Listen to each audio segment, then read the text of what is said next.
ನಮಸ್ಕಾರ. ಏನು ಕಬಿನಿ ಜಲಾಶಯ ವ್ಯಾಪ್ತಿಯ ರೈತರಿಗೆ ಒಂದು ಕಡೆ ತೊಂದರೆ ಕೊಡ್ತಾ ಕಬಿನಿಲಿ ನೀರೇ ಇಲ್ಲ. 51 ಅಡಿಗೇನೋ ಬಂದಿದೆ, 51 ಅಡಿಗೆ. ಇನ್ನು 49 48 ಬಂದ್ಬಿಟ್ರೆ ನೀರನ್ನೇ ತೆಗೆಯಂಗಿಲ್ಲ. 1 ಅಡಿನ 2 ಅಡಿನ ನೀರಿರ್ಬೋದು. ಅಂಥದ್ರಲ್ಲಿ ಇವತ್ತು ಇಷ್ಟು ನೀರನ್ನ ಬಿಡ್ತಾ ಇದ್ದಾರೆ ಅಂದ್ರೆ ಇದರಲ್ಲಿ ಏನೋ ಒಂದು ಹುನ್ನಾರ ಆಗಿದೆ, ಇದು ಏನೋ ಒಂದು ಕಮಿಟ್ಮೆಂಟ್ ಆಗಿದೆ. ಯಾಕಂದ್ರೆ ಇದು ಸುಭಾಷ್ ಪವರ್ ಕಾರ್ಪೊರೇಷನ್, ಇದು ಕಬಿನಿ ಡ್ಯಾಮು ಕರ್ನಾಟಕದ ಸರ್ಕಾರದ ಕೈಯಲ್ಲಿಲ್ಲ, ಸುಭಾಷ್ ಪವರ್ ಕಾರ್ಪೊರೇಷನ್ ಕೈಯಲ್ಲಿದೆ.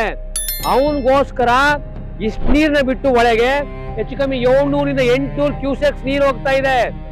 ಅವನಿಗೆ ಏನಿದ್ರು ಏನು ಪ್ರೆಸರ್ ಹೋಗಿ ಜಾಸ್ತಿ ನೀರು ಹೋಗ್ತದೆ, ಪ್ರವಾಹ ಬರುತ್ತೆ. ಆ ಟೈಮಲ್ಲಿ ವಿದ್ಯುತ್ನ ಉತ್ಪಾದನೆ ಮಾಡ್ಕೋಬೇಕು ಹೊರತು ಜೊತೆಗೆ ಇವತ್ತು ಸೋಲಾರ್ ಜನರೇಟರ್ಗಳ ಉತ್ಪಾದನೆ ಆಗ್ತವೆ. ಇದು ಅವಶ್ಯಕತೆ ಇಲ್ಲ.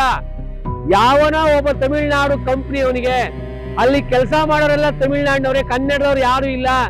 ಇಡೀ ಕಬಿನಿ ಡ್ಯಾಮ್ ನ ಒಬ್ಬ ನಿಯಂತ್ರಣ ಮಾಡ್ತಾರೆ ಅಂದ್ರೆ ನಾವು ಕನ್ನಡಿಗರು ಏನಾಗಿದ್ದೀವಿ, ಕರ್ನಾಟಕ ಸರ್ಕಾರ ಏನಾಗಿದೆ, ಎಷ್ಟು ನೀರು ಹೋಗ್ತದೆ, ಕೆರೆಗಳಿಗೆಲ್ಲ ನೀರು ತುಂಬಿಸ್ತಾ ಇಲ್ಲ, ಇವರು ನೀರಿಲ್ಲ ಅಂತ. ಆದ್ರೆ ಸುಭಾಷ್ ಪವರ್ ಕಾರ್ಪೊರೇಷನ್ ಮುಖಾಂತರ ಈಗ ನೀರು ಬಿಡ್ತಾ ಇದ್ದಾರೆ. ಇವ್ರು ಲೆಕ್ಕ ಕೊಡೋದೇ ಒಂದ್ ನೋಡಿ, ಕಡಿಮೆ ಆಗುತ್ತೆ ನೀರು, ಸಾಯಂಕಾಲ ಜಾಸ್ತಿ ಆಗುತ್ತೆ ನೀರು. ಇವರ ಉದ್ದೇಶಗಳು, ಇವರ ಹುನ್ನಾರಗಳು ಎಲ್ಲ ಲಂಚದ ಮೇಲೆ ಕೊಡ್ತಾರೆ. ಅವನು ಕೊಡೋ ಎಂಜಲ್ ಕಾಸಿಗೆ ಈ ಅಧಿಕಾರಿಗಳು, ಸರ್ಕಾರದ ಪಬ್ಲಿಕ್ ಸರ್ವೆಂಟ್ಗಳು ಎಲ್ಲರೂ ಸೇರಿ ಇವತ್ತು ಏನು ಲಕ್ಷಾಂತರ ಲಕ್ಷಾಂತರ ಎಕರೆ ಜಮೀನಾಗ ನೀರ್ನ ಯಾವನ ಒಬ್ಬ ಕಂಪನಿ ಕೊಟ್ಟು ಒಂದು ಬೆಳೆ ಸುಮಾರು ಇನ್ನೊಂದು ಬೆಳೆ ನೀರ್ನ ಅವನ್ ನುಂಗ್ತಾ ಇದ್ದಾನೆ. ಇದೆಲ್ಲ ನಮ್ಮ ರೈತರಿಗೆ ಅರ್ಥ ಆಗ್ಬೇಕು. ಕರೆಕ್ಟ್ ಆಗಿ ನೀರು ಬಿಟ್ರೆ 2 ಬೆಳೆ ಸಮೃದ್ಧಿಯಾದ ನೀರಾಗುತ್ತೆ. ಹಾಗಾಗಿ ಸರ್ಕಾರ ಎಚ್ಚೆತ್ತುಕೊಳ್ಳದೆ ಹೋದ್ರೆ ನಾವು ಉಗ್ರವಾದ ಹೋರಾಟ ಮಾಡ್ಬೇಕತ್ತೆ. ಜೊತೆಗೆ ಇವತ್ತು ತನಿಖೆ ಆಗುತ್ತೆ, ಎಷ್ಟು ನೀರು ಹೋಗ್ತದೆ. ಹೆಚ್ಚು ಕಮ್ಮಿ 1000 ಕ್ಯೂಸೆಕ್ ನೀರು ಹೋಗ್ತಾ ಇದೆ ಹೊರಗಡೆಗೆ. ಅಲ್ಲಿರೋದಿನ್ನು 51 ಅಡಿ ನೀರು, 48 ಅಡಿ ಬಂದ್ರೆ ಒಂದು ಡ್ರಾಪ್ ನೀರು ಬಿಡಕ್ ಆಗಲ್ಲ ಹೊರಗಡೆ. ಇವೆಲ್ಲ ಅನ್ಯಾಯಗಳು, ಈ ಭ್ರಷ್ಟ ರಾಜಕಾರಣಿಗಳು, ಭ್ರಷ್ಟ ಅಧಿಕಾರಿಗಳಿಂದ ಈ ಕೆಲಸ ನಡೀತಾ ಇದೆ.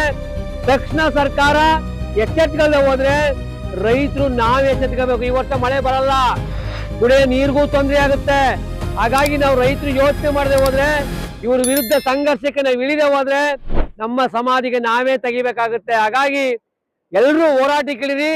ಸರ್ಕಾರ ಮತ್ತು ಈ ಅಧಿಕಾರಿಗಳಿಗೆ ಭ್ರಷ್ಟಿಗೆ ನಾವು ಬುದ್ಧಿ ಕಲಿಸಬೇಕಾಗಿದೆ ಅಂತ ನಾನು ಎಚ್ಚರಿಸ್ತಾ ಇದ್ದೀನಿ.